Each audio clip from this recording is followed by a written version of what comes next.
ನಮ್ಮ ಹತ್ರ ಪ್ರತಿಯೊಬ್ಬ ನೌಕರರ ಹತ್ರ 5,000 10,000 ಹಣ ಇಸ್ಕೊಂಡು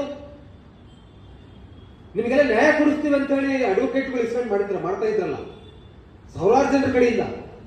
ಜಸ್ಟ್ ಓಪನ್ ಕೋರ್ಟ್ ಅಲ್ಲಿ ಹೋಗಿ ಜಡ್ಜ್ ಮುಂದೆ ನೋಡಿ ಸ್ವಾಮಿ, they are fighting for particularly this issue. ಇದೇ ಇಶ್ಯೂಗಾಗಿ ಅವ್ರು ಸ್ಟ್ರೈಕ್ ಮಾಡ್ತಾ ಇದ್ದಾರೆ, ಇದೇ ಇಶ್ಯೂಗಾಗಿ ಅಲ್ಲಿ ಕೂತಿದ್ದಾನೆ, ವಿಷ ಕುಡಿದಿದ್ದಾನೆ, ಈ ಸರ್ವಿಸ್ ಕೌಂಟ್ ಮಾಡಿ ಅನ್ನೋ ವಿಷಯಕ್ಕಾಗಿನೇ ವಿಷ ಕುಡಿದಿದ್ದಾನೆ. ಯಾಕಂದ್ರೆ ಹೆಂಗಿತ್ತು ಸಿಸ್ಟಮ್ ಅಂತಂದ್ರೆ, ನಾವು ನಾಗೇಶಪ್ಪ ಸರ್ನು, ನಮ್ಮ ವೆಂಕಟರಾಜು ಅವ್ರನ್ನು, ನಮ್ಮ ರಿಯಾಜ್ ಅಹಮದ್ ಸನದಿ ಅವ್ರನ್ನು, ಅವ್ರನ್ನೆಲ್ಲರನ್ನು ಸೇರಿಸಿ ಒಂದ್ಸರಿ ಸರ್ ಹೈಕೋರ್ಟ್ಗೆ ಹೋಗ್ಬರಿ ಸರ್ ಅಂತ ಕಳಿಸಿದ್ವಿ. ಯಾಕೆ ನಮ್ಮ ಕೇಸು ಬೆಂಚಿಗೆ ಬರ್ತಾ ಇಲ್ಲ ಅಂತ ಕೇಳಕ್ಕಂತೇಳಿ. Case at least back to back ಬೆಂಚ್ನಾದ್ರು ಬರ್ಬೇಕಾ, ತೀರ್ಪು ಕೊಡದೇ ಇರಲಿ.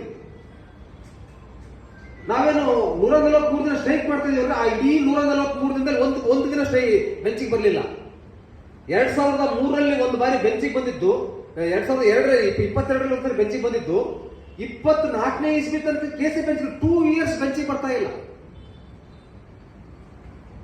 ಹಂಗ ನೋಡಿದ್ರೆ ನಾವೆಲ್ಲ ಕಾನೂನು ಹೋರಾಟಗಾರರಲ್ಲ. ನಾಗೇಶಪ್ಪ ಸರ್ ಮಾತ್ರ ಕಾನೂನು ಹೋರಾಟಗಾರರು, ನಾವೆಲ್ಲ ಬೀದಿ ಹೋರಾಟಗಾರರು. ಆಮೇಲೆ ಒಂದು ರಾಜಕೀಯ ಒತ್ತಡವನ್ನು ಹಾಕ್ತಕ್ಕಂಥ ಒಂದು ಪದ್ಧತಿಯನ್ನು ರೂಢಿಸಿಕೊಂಡಂತ ಸಂಘಟಕ ನಾನು ಲೀಗಲ್ ಫೈಟ್ ಮಾಡ್ತಕ್ಕಂಥ ಸಂಘಟಕ ಅಲ್ಲ ನಾನು. ಆದ್ರೆ ಒಂದು ದಿನ ನಾವೆಲ್ಲ ಸೇರ್ಕೊಂಡು, ನಾನು ನಾಗೇಶಪ್ಪ ಸರ್, ನಮ್ಮ ಐನೂರು ಮಂಜುನಾಥ್ ಸರ್ ಏನ್ ಮಾಡಿದ್ರು ಅಂತಂದ್ರೆ, ಮಧು ಬಂಗಾರಪ್ಪನ ಜೊತೆ ಒಂದು ಮಾತುಕತೆ ಆಯ್ತು. ಇಲ್ಲ ಅವ್ರ ಜೊತೆ ಮೀಟಿಂಗ್ ಮಾಡ್ಬೇಕು ಅಂತೇಳಿ 2023 ನವೆಂಬರ್ 5ನೇ ತಾರೀಕಿಗೆ ಶಿವಮೊಗ್ಗದಲ್ಲಿ ಒಂದು ಬೃಹತ್ ಸಮಾವೇಶ ಮಾಡಿದ್ದೆ ನಾನು. ಸರಿ ಸುಮಾರು 10,000 ಜನ ಸೇರಿಸಿದ್ವಿ ನಾವು. ಅಲ್ಲಿ ಬಂಗಾರಪ್ಪನವರು ಒಂದು ಪ್ರಾಮಿಸ್ ಮಾಡಿದ್ರು, ನಿಮ್ಮನ್ನು ಕರ್ಕೊಂಡು ನಾವು ಮೀಟಿಂಗ್ ಮಾಡ್ತೀವಿ, ಮಾತುಕತೆ ಮಾಡ್ತೀವಿ ಅಂತ ಹೇಳಿ. ಮೀಟಿಂಗ್ ಮಾಡ್ತೀವಿ ಅಂತ ಹೇಳಿ ಅಲ್ಲಿ ವೇದಿಕೆ ಮೇಲೆ ಕುಂಗಿಬಿಟ್ಟ ಜೋರಾಗಿ. ಆದ್ರೆ ಹೇಳಿದ ಮೇಲೆ ಒಂದೇ ಒಂದು ಮೀಟಿಂಗ್ ಮಾಡಲಿಲ್ಲ.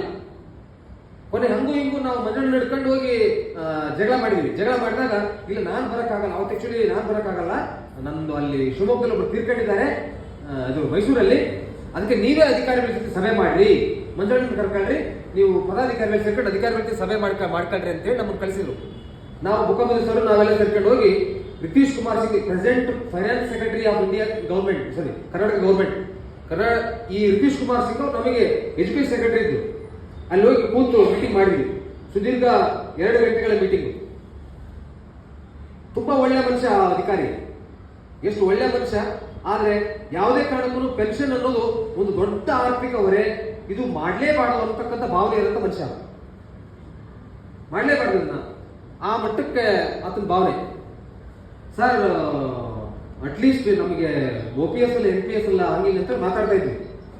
ಅವಾಗ ನನಗೆ ಒಂದು ಕಿವಿ ಮಾತು ಹೇಳಿದ್ರು, ನೋಡಪ್ಪ, ನೀವು ಹೋರಾಟ ಮಾಡಿದ್ರಿ, ಹೋರಾಟ ಮಾಡಿದಾಗ ನನ್ನ ನೇತೃತ್ವದಲ್ಲಿ ಒಂದು ಸಮಿತಿ ರಚನೆ ಆಯಿತು. ರಿತೀಶ್ ಕುಮಾರ್ ಸಂಘ ಅಧ್ಯಕ್ಷರಲ್ಲಿ ಒಂದು ಸಮಿತಿ ರಚನೆ ಆಗಿತ್ತು.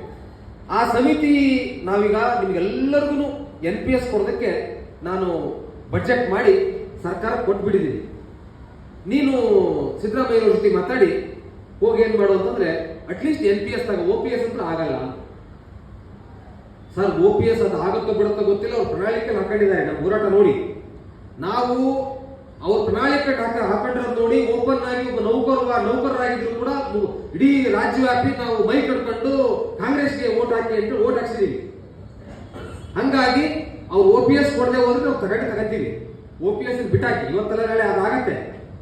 ಆದ್ರೆ ನಮ್ಮ ಸರ್ವಿಸ್ ಕೌಂಟ್ ಮಾಡ್ರಿ, ಸರ್ವಿಸ್ ಕೌಂಟ್ ಮಾಡೋದು ನಮ್ದು ಫಂಡಮೆಂಟಲ್ ರೈಟು ಅಂತೇಳಿ ನಾನು ರಿತೀಶ್ ಕುಮಾರ್ ಸಿಂಗ್ ಅವ್ರ ಜೊತೆಗೆ ಮಾತಾಡಿದೆ.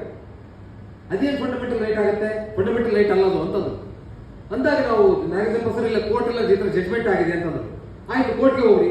ಕೋರ್ಟ್ಗೆ ಹೋಗಿದ್ದೀವಿ ಸರ್, ಆಯ್ತು, ನಾನು ನಾಳೆ ಕೋರ್ಟಿಂದ ತೀರ್ಪು ತಗೊಂಡ್ಬಿಡ್ತೀವಿ ನಾವು ಅಂತ ಅಂದಾಗ ಅವತ್ತು ಹೇಳಿದಂತ ಮಾತದು, ನೋಡು ಹನುಮಂತಪ್ಪ, ನೀವು ತೀರ್ಪು ತಗೊಂಡು ಬಂದ್ರು ಕೂಡ ಸ್ವತಃ ಸರ್ಕಾರ ತಾನೇ ಒಂದು ವಿಧೇಯಕವನ್ನು ಮಾಡ್ಕೊಂಡಿದೆ ಅಂದಮೇಲೆ ಶತಾಯಗತಾಯ ತಾನು ಮಾಡ್ಕೊಂಡಂತ ವಿಧೇಯಕಕ್ಕೆ ಹಿನ್ನಡೆ ಆಗುತ್ತೆ, ತಾನು ಸೋಲಾಗುತ್ತೆ, ಮುಖಭಂಗ ಆಗುತ್ತೆ ಅಂತ ಸುಮ್ಮನೆ ಕೂಡಲ್ಲ. ಸರ್ಕಾರ ಕೂಡ ಅದು ತಾನೇ ಏನ್ ಮಾಡ್ಬೇಕು ಅದು ಮಾಡಕ್ ಪ್ರಯತ್ನ ಪಡುತ್ತೆ, ಮ್ಯಾಕ್ಸಿಮಮ್ ಪ್ರಯತ್ನ ಪಡುತ್ತೆ. ಅದಕ್ಕೆ ಸುಮ್ಮನೆ NPS ತಗೋ ಅನ್ನೋ ಮಾತ ರಿತೀಶ್ ಕುಮಾರ್ ಸಿಂಗ್ ಅವರು ಹೇಳಿದ್ರು. ಅಂದ್ರೆ ಒಂದು ಹಂತಕ್ಕೆ ನಮ್ಮನ್ನ ಭಯ ಪಡಿಸಿರುವಂತ ಅರ್ಥ ಅದು.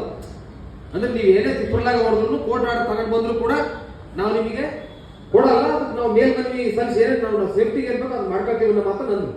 ಇದು ಒಂದು ಭಾಗ. ಇದಾದ್ಮೇಲೆ CM ಅವ್ರ ಜೊತೆಗೆ ಒಂದು ಮೀಟಿಂಗ್ ಮಾಡ್ತಾ ಇದ್ದೆ ನಾವು, ಸಿದ್ದರಾಮಯ್ಯ ಜೊತೆಗೆ ಮೀಟಿಂಗ್ ಮಾಡುವಾಗ ನನಗೆ ಮಾತಾಡ್ತಾ ರಾಜಗೋಪಾಲ್ ಸರ್ ಇದ್ರು, MP ರಾಜು ಸರ್ ಇದ್ರು ಆ ಮೀಟಿಂಗ್ ಅಲ್ಲಿ. ಮಾತಾಡ್ತಾ ನನಗೆ ಎಮೋಷನಲ್ ಆಗಿ ಸ್ವಲ್ಪ ಬೇಜಾರಾಗಿ ನಾನು ಕಣ್ಣೀರು ಹಾಕ್ತೀನಿ. ಯಾಕೆ ಹೇಳ್ತಾ ಇದೀಯ ಅಂತ. ಸರ್, ಈಗ ನೀವು ಸ್ಟ್ರೈಕ್ ವಾಪಸ್ ತಗೊಳ್ರಿ ಅಂದ್ರಿ, ನಾವು ಸ್ಟ್ರೈಕ್ ವಾಪಸ್ ತಗೊಂಡ್ರಿ. ವಿಷ ಕುಡಿದಂತ ಸತ್ತಂತ ಸಿದ್ದ ಹಿರೇಮಠನ ಮನೆಗೆ ಸ್ವತಃ ನೀವೇ ಹೋದ್ರಿ, 2 ಲಕ್ಷ ರೂಪಾಯಿ ಹಣ ಕೊಟ್ರಿ.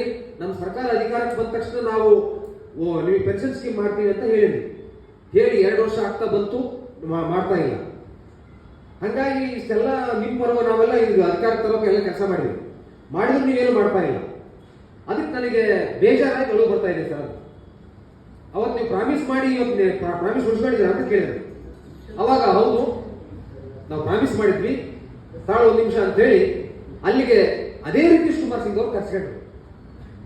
ರಿತೀಶ್ ಕುಮಾರ್ ಸಿಂಗ್ ಅವರು ಬಂದು ಒಂದು ಮಾತನ್ನ ಸಿದ್ದರಾಮಯ್ಯ ಹೇಳಿ, ನೋಡು ರಿತೀಶ್ ಕುಮಾರ್ ಸಿಂಗ್, ನಾ ಇವ್ರು ಪ್ರಾಮಿಸ್ ಮಾಡಿದ್ವಿ, ಇವರು ಸಾವಿನ ಮನೆಗೂ ಪ್ರಾಮಿಸ್ ಮಾಡಿದ್ದೀನಿ ನಾನು. ಅದಕ್ಕೆ ಇವ್ರಿಗೆ ಸರ್ವಿಸ್ ಕೊಟ್ಬಿಟ್ಟು ಪೆನ್ಷನ್ ಕೊಡಬೇಕು. ಅದಕ್ಕೆ ಅವನು ರಿತೀಶ್ ಕುಮಾರ್ ಸಿಂಗ್ ಕೊಡೋಕ್ಕಾಗಲ್ಲ ಸರ್. ಯಾಕೆ ಕೊಡೋಕ್ಕಾಗಲ್ಲ ಅಂದ್ರೆ 10,500 ಕೋಟಿ ಆಗುತ್ತೆ ಸರ್. ಇದನ್ನು ಕೊಟ್ಟರೆ 10,500 ಕೋಟಿ ಆಗುತ್ತೆ ಅಂತ ಹೇಳಿದ ತಕ್ಷಣ ನಾನು ಅವ್ರಿಗೆ ಹೇಳಿದೆ, ಸರ್ 10,500 ಕೋಟಿ ಆಗಲ್ಲ, ನಾವು ಯಾವುದೇ ಹಿಂಬಾಕಿ ಕೇಳಲ್ಲ ಅಂತೇಳಿ ಬಿಡಿಸಿ ಅವ್ರಿಗೆ ಬಿಡಿಸಿ ಹೇಳಿದ ಮೇಲೆ ಹೌದು ಸರ್ ಆದ್ರೂ ಕೊಡೋಕ್ಕಾಗಲ್ಲ. ಈ ಹನುಮಂತಪ್ಪ ಹೇಳ್ದಂಗೆ ಅರಿಯರ್ಸ್ ವಿತೌಟ್ ಅರಿಯರ್ಸ್ ನಾವು ಬೆನಿಫಿಟ್ ಕೊಡೋದಕ್ಕೆ ಹೋದ್ರೆ ಕಡಿಮೆ ಬಜೆಟ್ ಆಗತ್ತೆ, ಆದಾಗೂ ನಾವು ಕೊಡೋಕ್ಕಾಗಲ್ಲ. ಯಾಕೆ ಕೊಡೋಕ್ಕಾಗಲ್ಲ ಅಂತ ಸಿದ್ದರಾಮಯ್ಯ ಕೇಳಿದ್ರು. ಯಾಕಂದ್ರೆ ಮ್ಯಾಟ್ರ್ ಕೋರ್ಟ್ನಾಗ ಇದೆ, ಆ ಮ್ಯಾಟ್ರು ಕೋರ್ಟಲ್ಲಿ ಇದೆ ಅಂತ ಹೇಳ. ಅವಾಗ ಸಿದ್ದರಾಮಯ್ಯರು ಒಂದು ಮಾತು ಹೇಳಿದ್ರು, ನೋಡೋಣಂತಪ್ಪ, ಸ್ವತಃ ನೀನೇ ಮುಖ್ಯಮಂತ್ರಿ ಆದ್ರೂ ಮ್ಯಾಟ್ರ್ ಕೋರ್ಟಲ್ಲಿ ಇದೆ ಅಂತಂದ್ರೆ ಕೋರ್ಟಲ್ಲಿ ಇರೋ ತನಕ ಅಲ್ಲಿಂದ ಒಂದು ಇತ್ಯರ್ಥ ಆಗಿ ಬರೋ ತನಕ ನಾವೇನು ಮಾಡೋಕ್ಕಾಗಲ್ಲ. ಆದ್ರೆ ನಿಮ್ಮ ಹೋರಾಟದಲ್ಲಿ ನಾನು ಪಾಲ್ಗೊಂಡಿದ್ದೀನಿ, ನಿಮಗೆ ನಾವು ಭರವಸೆ ಕೊಟ್ಟಿದ್ದೀನಿ ಅನ್ನೋ ಕಾರಣಕ್ಕೆ ಈಗ ಮತ್ತೊಂದು ಭರವಸೆ ಕೊಡ್ತಾರೆ. ನೀವು ಕೋರ್ಟಿಂದ ಅದನ್ನು ಕರೆಕ್ಟಾಗಿ ತೀರ್ಪು ತಗೊಂಡು ಬರಲಿ, ಏನೇ ಜಡ್ಜ್ಮೆಂಟ್ ಬರಲಿ, ಸರ್ಕಾರ ವಿರುದ್ಧ ಜಡ್ಜ್ಮೆಂಟ್ ಬರಲಿ, ಸರ್ಕಾರ ಪರ ಜಡ್ಜ್ಮೆಂಟ್ ಬರಲಿ, ಕೋರ್ಟಿನ ಜಡ್ಜ್ಮೆಂಟ್ ತಕ್ಕಂಗೆ ನಡ್ಕೊಂತೀನಿ ಅಂತ ಹೇಳಿ ಅವತ್ತು ಸಿದ್ದರಾಮಯ್ಯ ನನಗೆ ಪ್ರಾಮಿಸ್ ಮಾಡಿ. ಅಲ್ಲಿವರೆಗೆ ಪೊಲಿಟಿಕಲ್ ಪ್ರೆಷರ್ ಬೀದಿ ಹೋರಾಟ ಮಾಡ್ತಾ ಇರ್ತಕ್ಕಂಥ ನಾವು ಅವತ್ತೇ ತೀರ್ಮಾನ ಮಾಡಿದ್ವಿ, ಇದು ಹಂಗಂದ್ರೆ ನಮ್ಮ ಆಟದ ಗ್ರೌಂಡ್ ಇದಲ್ಲ, ಫುಟ್ಬಾಲ್ ಗ್ರೌಂಡ್ ಬೇರೆ ಐತಿ, ಚೆಸ್ ಗ್ರೌಂಡ್ ಕೂತೇವೆ ನಾವು. ಸೊ ನಮ್ಮ ಬಾಲ್ ಎಲ್ಲಿ ಬಿದ್ದೈತೆ ಅಲ್ಲೇ ಹುಡುಕೊಂಡ್ ಬರ್ಬೇಕು. ಇದು ಕೋರ್ಟ್ಗೆ ಒಂದ್ಸರಿ ಹೋಗ್ಬಿಟ್ಟಿದೆ, ಹಾಗಾಗಿ ಅನಿವಾರ್ಯವಾಗಿ ನಾವು ಕೋರ್ಟ್ ಹೋಗಿ ತಗೊಂಡ್ಬರ್ಬೇಕು ಅಂತ ಅವತ್ತೇ ತೀರ್ಮಾನ ಮಾಡ್ಕೊಂಡ್ವಿ. ನಾಗೇಂದ್ರ ಸರ್ನ ಕರ್ಕೊಂಡ್ವಿ. ನಾಗೇಂದ್ರ ಸರ್, ವೆಂಕಟರಾಜು, ನಮ್ಮ ಸರದಿ ಅವರೆಲ್ಲ ಸೇರ್ಕೊಂಡು ಹೈಕೋರ್ಟ್ಗೆ ಹೋಗಿ ಸರ್ ಯಾಕೆ ಸರ್ ನಮ್ಮ ಕೇಸ್ ಬೆಚ್ಚಿ ಬರ್ತಾ ಇಲ್ಲ ಅಂತ ಕೇಳಿದ್ರು. ಅವಾಗ ಅಲ್ಲಿ ರಿಜಿಸ್ಟರ್ ಆಫೀಸ್ನಾಗ ಹೇಳಿದ್ರು, ಇಲ್ಲ ನಿಮ್ಮ ಕೇಸ್ ಯಾಕೆ ಬೆಂಚಿಗೆ ಬರ್ತಾ ಇಲ್ಲ ಅಂತಂದ್ರೆ ಸ್ವತಃ ಜಡ್ಜ್ ಸಾಹೇಬ್ರೆ ಇದು ಫೈನಾನ್ಷಿಯಲ್ ಬರ್ಡನ್ ಕೇಸು, ಇದನ್ನ ಆಮೇಲೆ ನೋಡ್ಕೊಳ್ಳೋ ನಡು ಅಂತ ಹೇಳ್ತಾರೆ. ಇದು ಫೈನಾನ್ಷಿಯಲ್ ಬರ್ಡನ್ ಕೇಸು, ಇದನ್ನ ಆಮೇಲೆ ನಾವು ಹಿಯರ್ ಮಾಡಿದ್ರಾಯ್ತು ಅಂತೇಳಿ ಅಪೀಲ್ ಮಾಡಿದಾಗೆಲ್ಲ, ಮೆಮೋ ಮಾಡಿದಾಗೆಲ್ಲ ಇವರು ಲೆಟರ್ ಸೀಟ್ ಲೇಟರ್ ನಂತರ ಇದನ್ನ ಡಿಲೇ ಮಾಡ್ತಾ ಇದ್ದಾರೆ ಅನ್ನೋ ಒಂದು ಅಂಶನ ಅವ್ರ ಗಮನಕ್ಕೆ ತಗೊಂಬಂದು. ಅವಾಗ ನಾಗೇಂದ್ರ ಸರ್ ನಾವೆಲ್ಲ ಕೂತ್ಕೊಂಡು, ಅಯ್ಯೋ ದೇವ್ರೆ, ಈಗ ಸಿದ್ದರಾಮಯ್ಯನವ್ರಿಗೆ ನಾವು ಕೋರ್ಟಿಂದ ಆದೇಶ ತಗೊಂಡು ಬುದ್ಧಿ ಹೇಳಿಸ್ಬೋದು, ಕೋರ್ಟ್ಗಿಂತ ಬುದ್ಧಿ ಹೇಳ್ತಾನ ನೋಡಿ, ಎಂತ ತಲೆನೋ ಬಂತು. ಸ್ವತಃ ನಮಗೆ ನ್ಯಾಯ ನೀಡಬೇಕಾದಂತ ನ್ಯಾಯಾಧೀಶರೇ ಇದೊಂದು ಆರ್ಥಿಕ ಹೊರೆ, ಇದನ್ನ ಮುಂದೆ ನೋಡ್ಕೊಳ್ಳೋಣ ಅಂತ ಹೇಳ್ತಾ ಇದ್ದಾರೆ. ತೀರ್ಪು ಕೊಡ್ಬೇಕಾದಂತವನೇ ಹಂಗೆ ಹೇಳ್ತಾ ಇದ್ದಾನೆ, ಮುಂದೆ ಏನ್ ಕತೆ ಅಂತ ಅಂದಾಗ ನಾವೆಲ್ಲ ಇಬ್ರು ಸೇರ್ಕೊಂಡು, ನಾಗೇಂದ್ರ ಸರ್ ನಾನಿಬ್ರು ಸೇರ್ಕೊಂಡು ಇದಕ್ಕೇನಾದ್ರು ಬೇರೆ ಆದಾಗ ಏನಾದ್ರು ಮಾಡ್ಬೇಕಿದಕ್ಕಂತೇಳಿ ನಾವಿಬ್ರು ಸೇರ್ಕೊಂಡು ಲೋಕೇಶ್ ತಾಳಿಕಟ್ಟೆ ಸರ್ ಅವ್ರಿಗೆ ಫೋನ್ ಮಾಡಿದ್ವಿ.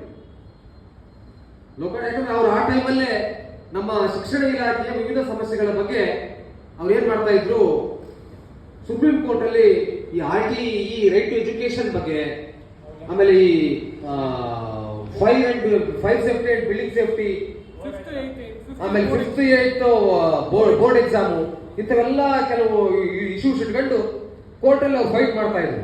ಅಲ್ಲೊಂದು ವಿಶ್ವಾಸಾರ್ಹತೆ ಬಂದಿತ್ತು, ಏನೋ ಒಂದು ಇವ್ರ ಟೀಮು ಸ್ಪೆಷಲ್ ಆಗಿ ಗೌರ್ಮೆಂಟ್ ಕರೆಕ್ಟ್ ಆಗಿ ಕೊಡ್ತಾ ಇದೆಯಲ್ಲ. ಅವಾಗ ನಾವು ಇಬ್ರು ಸೇರ್ಕೊಂಡು ಏನ್ ಮಾಡಿದ್ವಿ, ಲೋಕಣ್ಣಗ ಫೋನ್ ಮಾಡ್ಕೊಂಡಾಗ ಆಯ್ತು ಬನ್ನಿ ಅಂತ ಹೇಳಿ ನಾವೆಲ್ಲ ಮೀಟ್ ಮಾಡಿದ್ವಿ. ಮೀಟ್ ಮಾಡ್ಕೊಂಡು ಮಾತಾಡ್ಕೊಂಡು